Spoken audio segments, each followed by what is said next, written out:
intriguant depuis. waaw mais séance intrigante bu lan moo ko waral c'est il faut s'interroger sur ça. Est-ce qu'elle n'est pas victime d'un ostracisme au sein de son parti.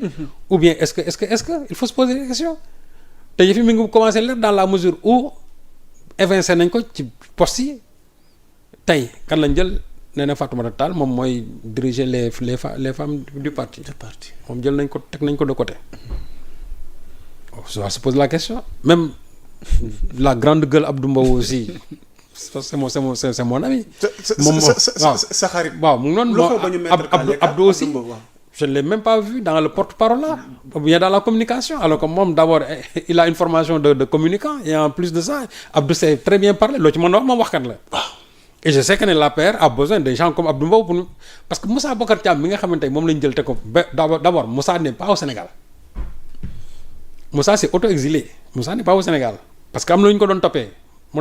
France, mais yow quelqu'un en France daw ni yow nga daw dem Maroc yow kay dem France kooku nan la mën a gérer sa porte-parole là mënu ko gérer fa nañu wax ni dëgg si c'est pour plaire à Moussa Bocar Thiam bon ok c'est bon mais bala ngay gérer porte-parole là day fekk nga mën a ñëw fii ci réew mi mais Moussa ñemetul ñëw ci réew mi parce que am na lu ñu koy toppee waaw Abdou Mbow mi toog fii ci réew mi nekk fi man je ne plaide pas pour Abdou Mbow mais je ne plaide pas même su fekkente ne on est mais logique pour logique quoi waaw mais pour man jàpp naa ne comme quelqu'un comme Abdou Mbow mais il faut lui donner les rênes de la communication du parti mu gérer ko mais gisuñu ko ci absent totalement Moussa Bocar Thiam même su fekkente ne tey sax ñëwoon na Sénégal Moussa n'est pas un bon communicant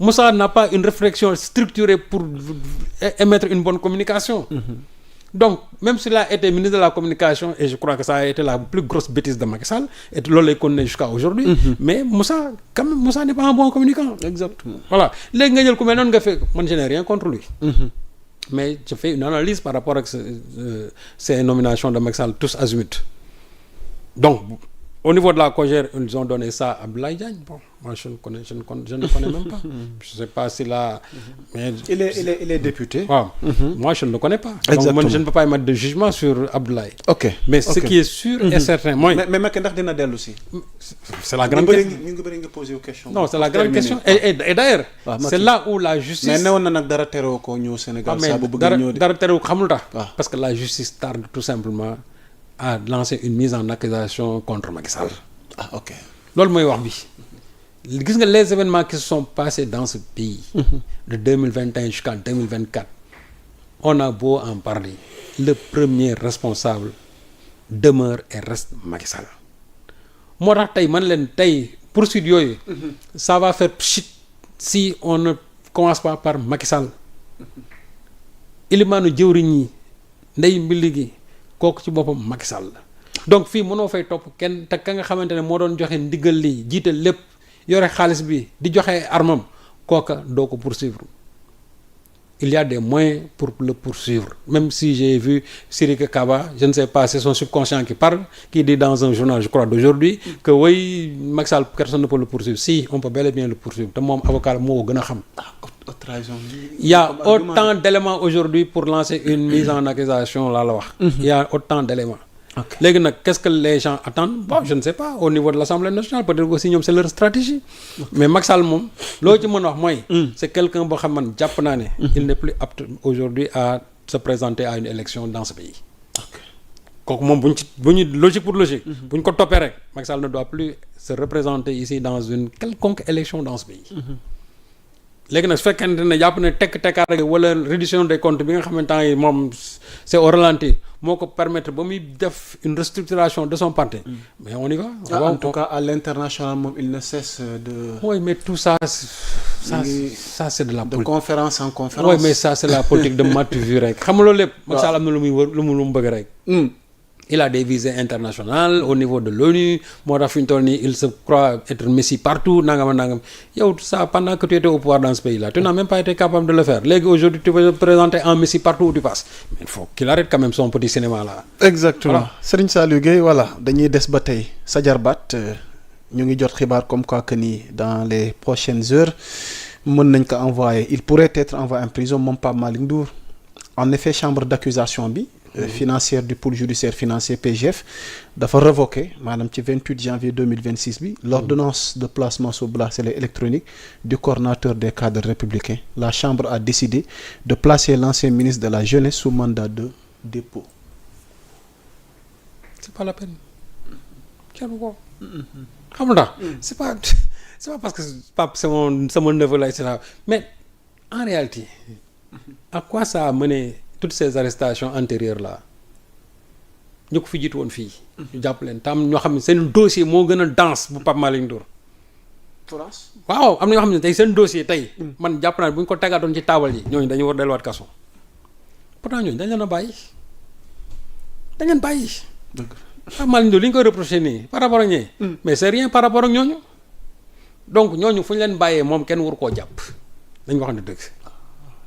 fii laa taxoon fii moo wax fii ne leen Tahirou Sarr nañ ko bàyyi par rapport ak parce que quand j'ai vu certains ñenn ñu bàyyi leen j'ai dit il faut laisser tey am na ñu nekk ay prison ay ñoom Dan Sarr yooyu ñoom Khadim Ba yooyu ñooñu aussi qu'est-ce qu'ils font en prison ñi ñu ko seqaloon bàyyi nañ leen ñoom lu ñu fay defuñu fa dara comme que dañuy libérer rek on a qu'à les libérer tous ñi nga xam ne dañu kii na leen bàyyi parce que aussi actuellement nii réduction des comptes bi moo sooxee noonu parce que Pape Malick Ndour bu ñu ko fi jàppoon tey aussi dans 2 mois nga dégg ñu ne bracelet wala contrôle judiciaire ñu bàyyi ko donc bala ñu ciy dem di ko yàq nañ ko bàyyi mu dem toog foofu problème bi nekk.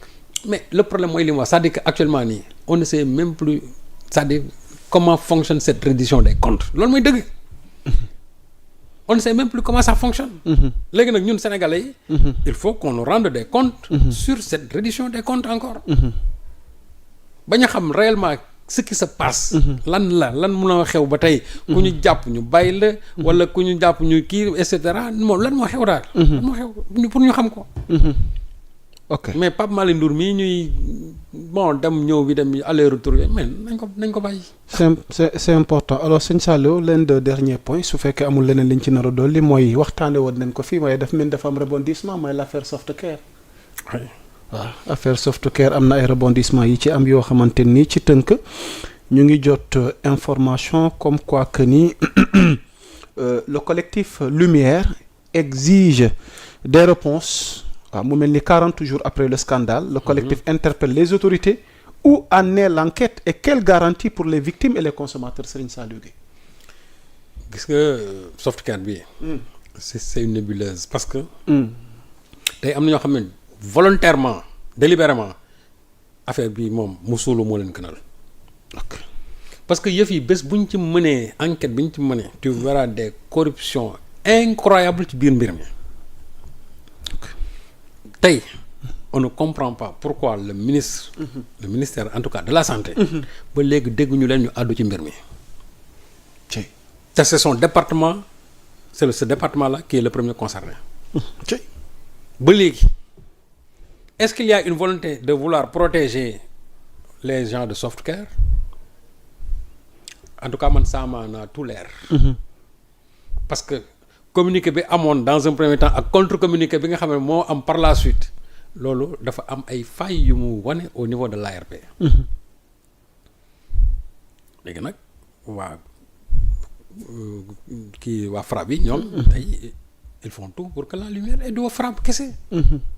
mais que les gens sachent yaa Moussa que mbir mii Sénégalais yi fàttewuñ ko de mbir mii Sénégalais yi fàttewuñ ko quand des gens veulent délibérément dañu ko bëgg a suul Sénégalais yi fàttewuñ ko ils ont institué une commission je ne sais pas d'information parlementaire xaw mission d'information xam nga déjà man nee naa leen bëgg lu leen de mënul weesu foo war a indi commission d'enquête ngeen fa une mission d'information moo ñu jaaxal parce que les deux rôles ne sont pas les mêmes. exactement boo bëggoon lu leer rek ñu def ci ay enquêtes yu wóor da ngay def une commission d'enquête parlementaire. ba pare au niveau de l'Assemblée nationale nañu woo ministre de la santé mu ñëw toog nañu woo ministre du commerce mu ñëw toog nañu woo les gens de l'ARP ñu ñëw toog nañu woo l'association des consommateurs ñu ñëw toog nañu woo les gens de Softcare ñu ñëw toog ñu interroger leen. mais dans les grandes démocraties ça se passe comme ça. exactement France quand il y a des problèmes pareils les concernés dañ leen di woo ñëw toog ñu leen di déglu. même si c'est pas le tribunal. Et c'est le parlement.